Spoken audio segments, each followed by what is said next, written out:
everyone. Thanks for joining me on my podcast today. It's always so great to have you all. I truly appreciate you for not only being here with me and listening to the messages that are coming through, but also for the opportunity that you can utilize some of this information for yourself, and hopefully it's something that you can apply, as we all come from a family and have a family, or the fact that you can share it with somebody that maybe is struggling through something, and perhaps this could be very beneficial for them as well. So there's a particular topic that I would love to address today as we continue on this journey of family dynamics and how that can affect families in business, family offices, but actual families themselves, because it all applies across the board. It's not one or the other, it's really everything, right? How we do one thing is how we typically do everything else. And so when we're talking about these conscious conversations, right, these conversations that we have with each other, and making sure that we are present with our family members, the people that we call our family, right? Sometimes it's not necessarily a blood relative, but we still call them family. But having these conversations that are endearing and not in the form of judgment and attack, which a lot of times that's the kind of conversation that we have with family members because we're so comfortable around them. And so today, when we're talking about being conscious, what I mean by being conscious is being present.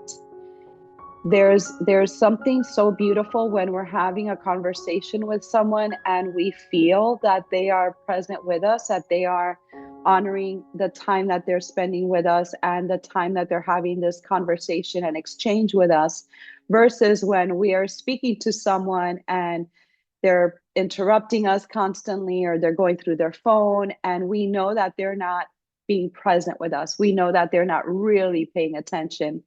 And so why I believe this is such a strong and important topic to cover today is because we see this all the time. We're actually seeing it now, even, and I know it's been happening for a while, we see it in families going to dinner and everybody's on a cell phone, or everybody's on some gadget, right?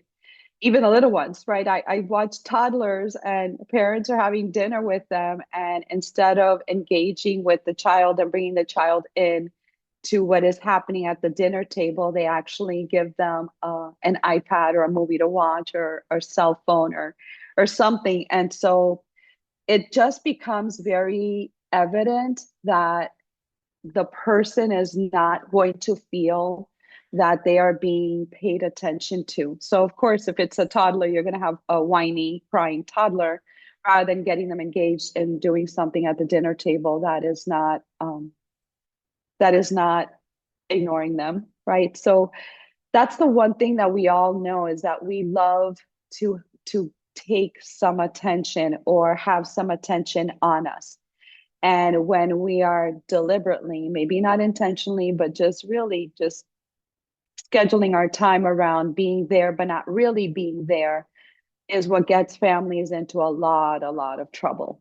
And I can tell you from my days working with families every day, like thousands of clients that I saw during my days practicing family therapy, was that the more disengaged you were from your children, the more disengaged they were from you and are from you. And so when we are having these conversations, these conscious conversations, and teaching them the importance of having conscious conversations so that they are also present with us, we're not only teaching them really great manners and skill sets as to how to be a good listener and be present when people are speaking to them, but it also helps them be an engaging adult, an engaging individual, so that when things are happening around them, they're also aware, right? What I feel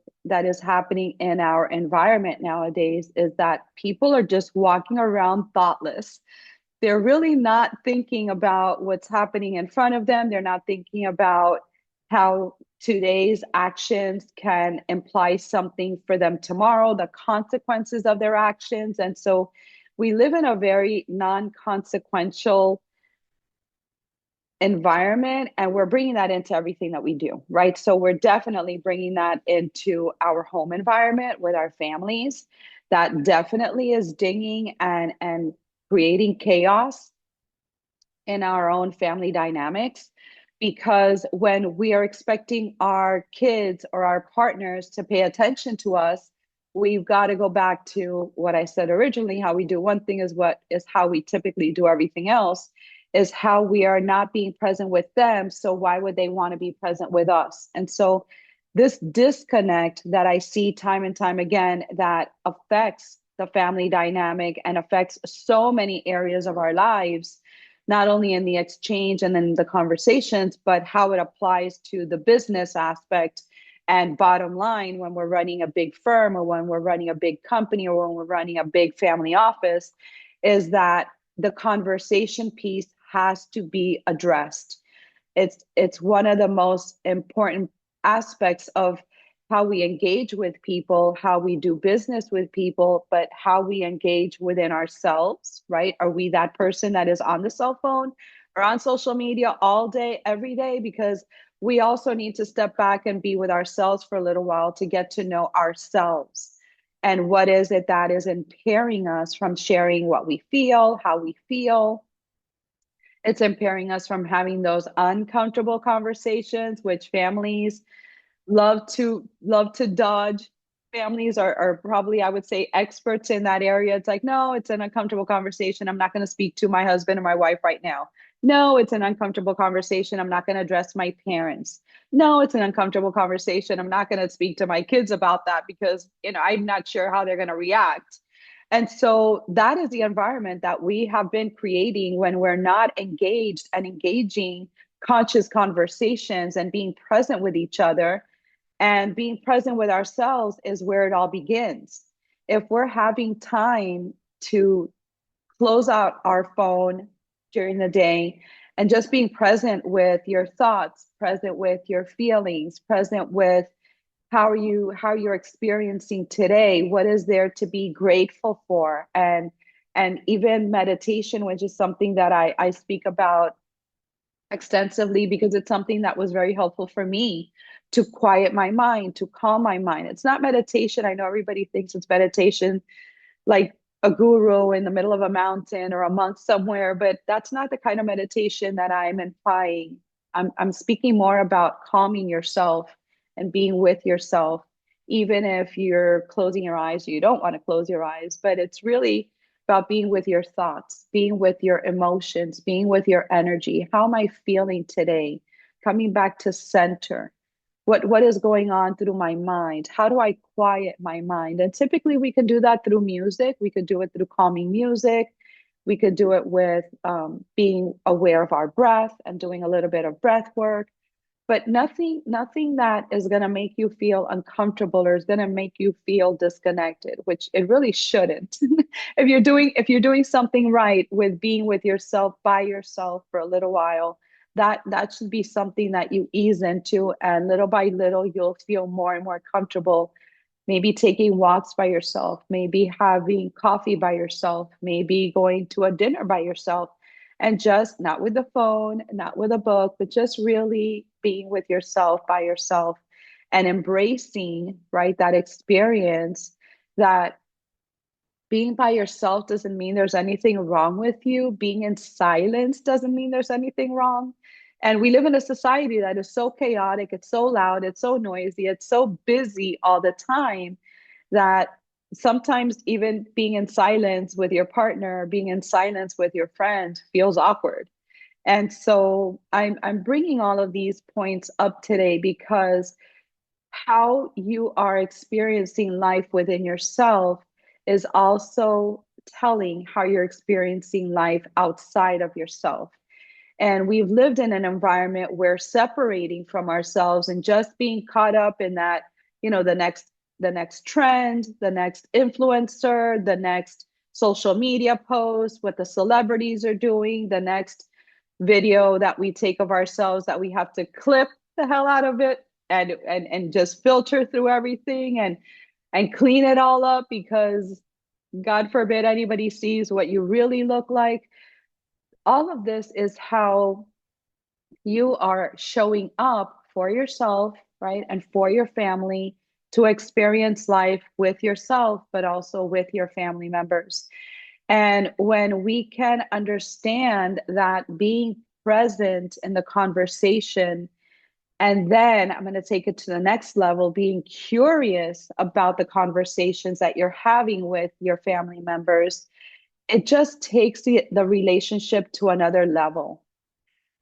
I find that curiosity has always been the part that has helped me the most from stepping into judgment or stepping into wanting to know, why you did that way instead of let me learn more about why you did that in that way, why you thought acting in that way or taking that opportunity or having that experience or speaking to that person or bringing that partner into your life.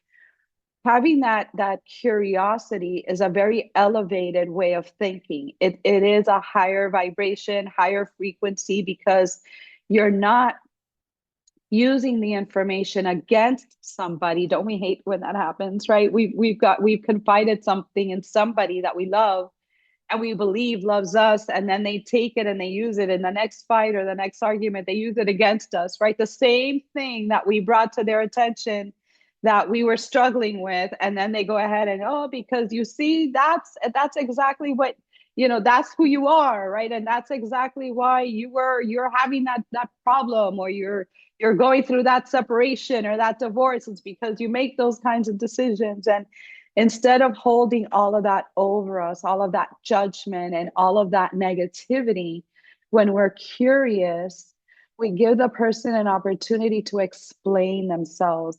We have the opportunity to hear the essence of their soul speaking to us, right?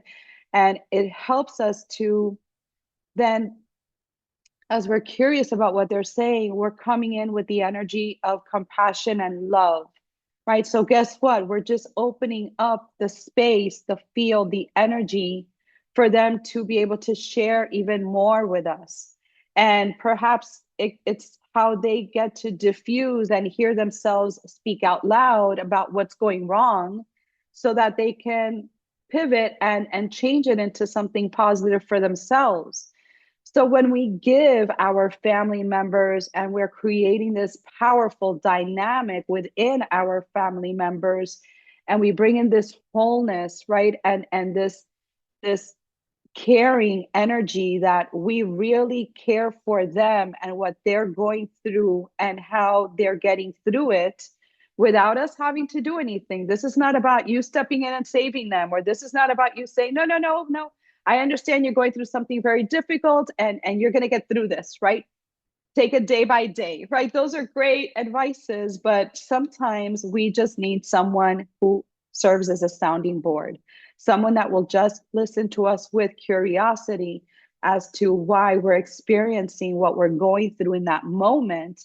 And they can, by listening, right? Just listening, conscious listening, and and sharing from a place of love and compassion and helping this person open up even more so that they can hear themselves speak out loud and come to terms with some of the answers that are coming through for them, right, for their own situation.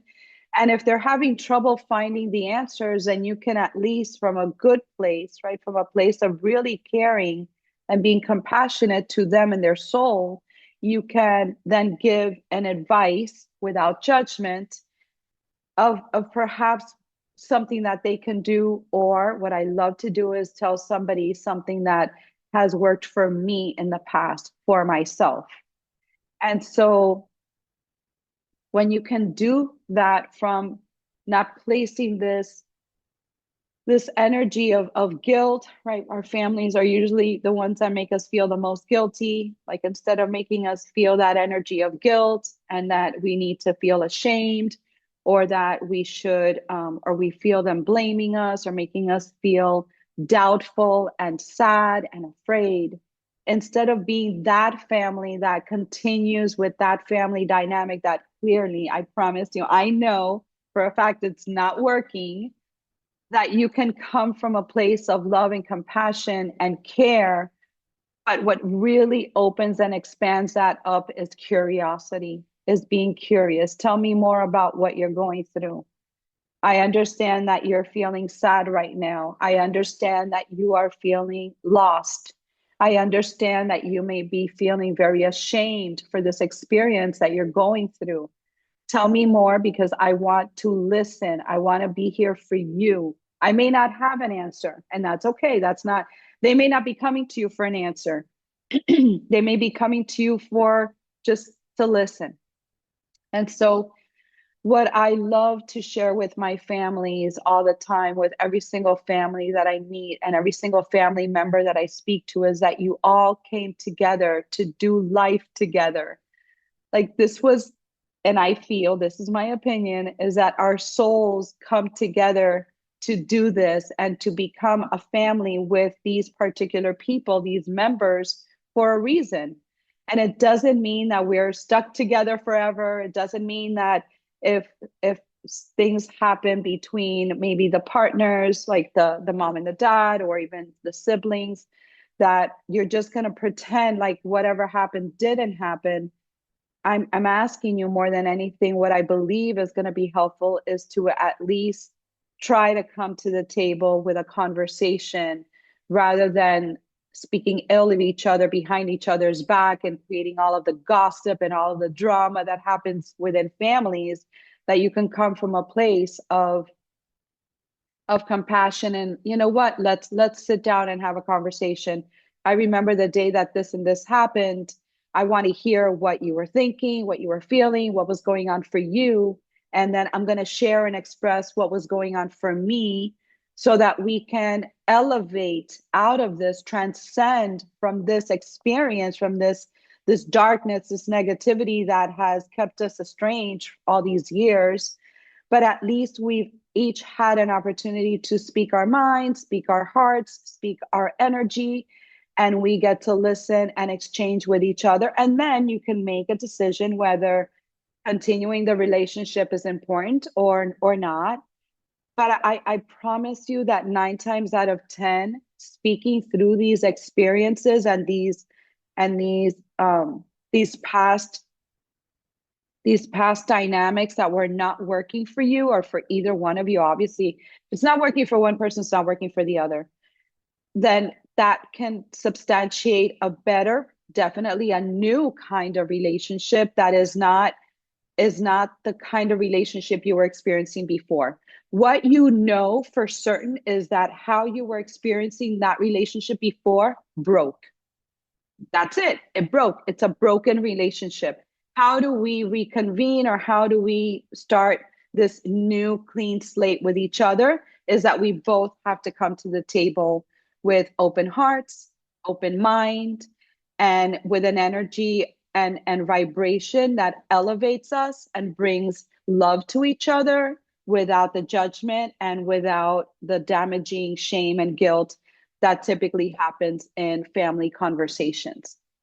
So just to start wrapping this up, then that's the kind of conversation and that's the kind of dynamic that you want to instill in your family business, in your family office, because you're working through the dynamics of the family that isn't working, wasn't working, and rather than bringing all of that drama, karma, trauma, all of that negativity into the business space, you're bringing in this clean, conscious conversation, opportunity, curiosity, so that now you can use the same energy to hold a higher frequency within your firm, within your family office, within the business construct.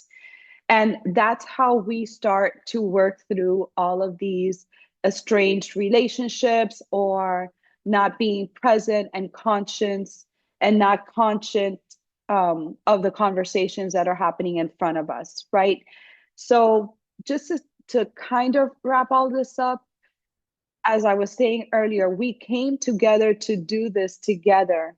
And when we're all looking outside of ourselves, and I've spoken into this a little bit before, when we're speaking outside of this and gossiping to everybody around us and telling them all of these stories as to why your brother, your sister, or your parents are not good people or all of that, right? Instead of going outside of yourself, that's why going within yourself first, right? And sitting down with yourself, why am I having this issue with my parents? Why am I having this issue with my sibling? What has hurt me that I need to express myself to them so that I can hear their side of whatever was happening or whatever has happened? And then we can start fresh and clean from where I'm at today. If you don't have the opportunity to sit with yourself, by yourself, and have this conversation, then it makes it very difficult to go outside of yourself and have this conversation with your loved ones that you are trying to heal and trying to help them heal from, so that you can continue to elevate each other and elevate yourselves. So, with that information, I will be leaving you all today. Definitely, I'm encouraging you to sit with yourself by yourself, and I'm sure that if you sit down with a notebook or you have the opportunity to take a notebook and write what this experience is after the fact, you're going to learn not only a lot about your family dynamics and what you have learned from being part of this family, but then also it's going to help you teach yourself what you've been holding on to that maybe you forgot completely, why you're so sad or so mad or so resentful. And all of this is when you write it on a piece of paper, when you write it into a journal, then you're no longer carrying the energy, you're no longer carrying the emotion or the thoughts. So I'm going to invite you to start doing a little bit of journaling, writing out some of these thoughts and these feelings, and we'll be speaking into this a little bit more as we continue these conscious conversations. But if you have any comments or anything about this video that you think would be beneficial to somebody else, I'm going to definitely continue to ask you to subscribe to my channel if you already haven't, and share this information to somebody that can help them change their life and their relationship with themselves and the family dynamics that they come from and that they're part of. Anyway, sending you off with a big hug and much love. See you on the next one. Thanks again for joining me. Take care. Bye bye.